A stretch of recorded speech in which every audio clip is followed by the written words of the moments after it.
ಈಗ ಆಗಕ್ಕಿಲ್ಲ ಬಿಡಬೋ. ನೋಡು ಮಗ, ನಾನು ನಿನ್ನ ಮಾತನ್ನ ಕೇಳಕ್ಕಿಲ್ಲ. ನನ್ನ ಗಂಡ ದಿನ ರಾತ್ರಿ ಕನಸ್ನಾಗ ಬಂದು ನನ್ನ ಮಗ ಈ ದಿನ ಆಯಿತು ಹಳ್ಳಿಗೆ ಬಂದು ನನ್ನ ಸಮಾಧಿ ತಾವ ಬಂದಿಲ್ಲ, ಪೂಜೆ ಮಾಡಿಲ್ಲ ಅಂತ ಹೇಳ್ತಾ ಇರ್ತಾರೆ. ನಾನು ಸಮಾಧಿ ತಾವ ಹೋಗಿ ಅದಕ್ಕೇನೇನು ಬೇಕೋ ವ್ಯವಸ್ಥೆ ಮಾಡ್ತೀನಿ. ನೀನು ಹೋಗಿ ರಾಮಣ್ಣನ ಕರ್ಕೊಂಬಂದ್ಬಿಡು. ಆಯ್ತು ಕಣವ.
ಮೇಡಮ್ ಅವ್ರೆ, ಏನಾಯ್ತು?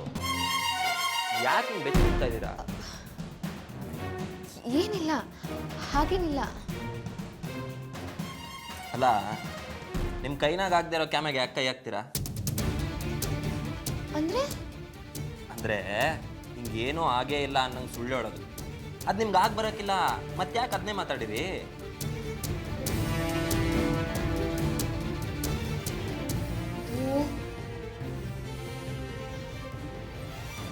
ನಾನು ನನ್ನ ತಂಗಿ ಚಿಕ್ಕವರಿರ್ಬೇಕಾದ್ರೆ ಅಮ್ಮನ ಹತ್ರ ಸುಳ್ಳು ಹೇಳಿ ಪಿಕ್ಚರ್ಗೆಲ್ಲ ಹೋಗ್ತಿದ್ವಿ.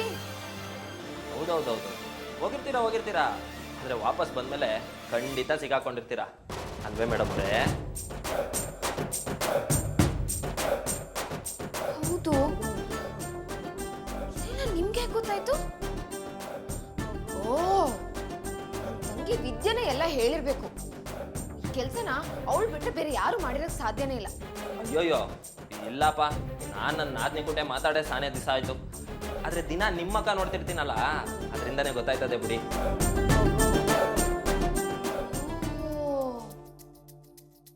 ನಮ್ಮ ಗೌಡ್ರಿಗೆ ಮೈಂಡ್ ರೀಡಿಂಗ್ ಎಲ್ಲ ಬರುತ್ತಾ?